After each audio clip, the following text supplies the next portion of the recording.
Hi there, my name is Celia Angelini Bowers and I'm your Mrs. Tennessee 2024. I was born in Gainesville, Florida on the University of Florida's campus where my dad was attending medical school. I was born a Gator and one of my brothers even played football for them in college. At 2 years old, my parents divorced and I moved with my mom back near her family in Tennessee.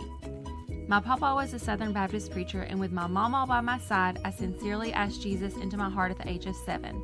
By the age of 8, I had written my first work of art that was soon published in the local newspaper.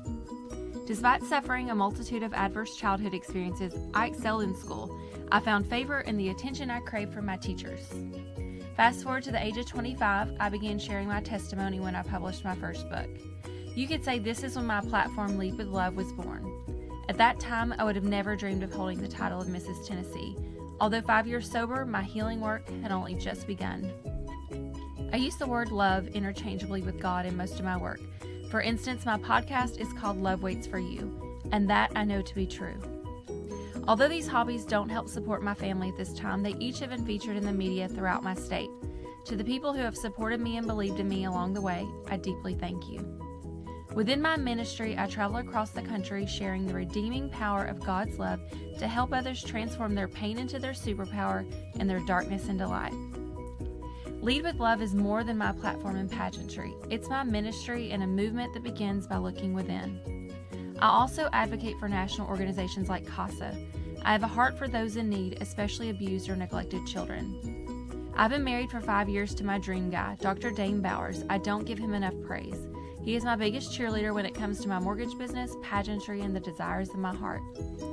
Dane also shares the heart of my mission because his brother Ryan suffered as I did as a teenager and ultimately took his life in January of 2011, the same month and year I wrote my first book. My husband has never had the same struggles that Ryan and I had, but because of what he has witnessed in his life, he told me on our second date that I was the strongest person he had met at a time I felt weak. He saw my worth and potential before I did. Love liberates and love heals. There's really nothing I believe that love cannot do. I call my career the investor of my dreams. I originate mortgage loans and manage a team who support me from the office, so I'm afforded the opportunity to travel the country and speak on stages, host my Lead with Love workshops through my nonprofit, produce my podcast show, make media appearances, and donate my books. Our children, Tristan and Preston, recently turned 5 years old, and I cannot get over it. My family is my dream come true. I don't take any part of my life or this opportunity for granted. Thank you so much for watching, and I can't wait to see you in July.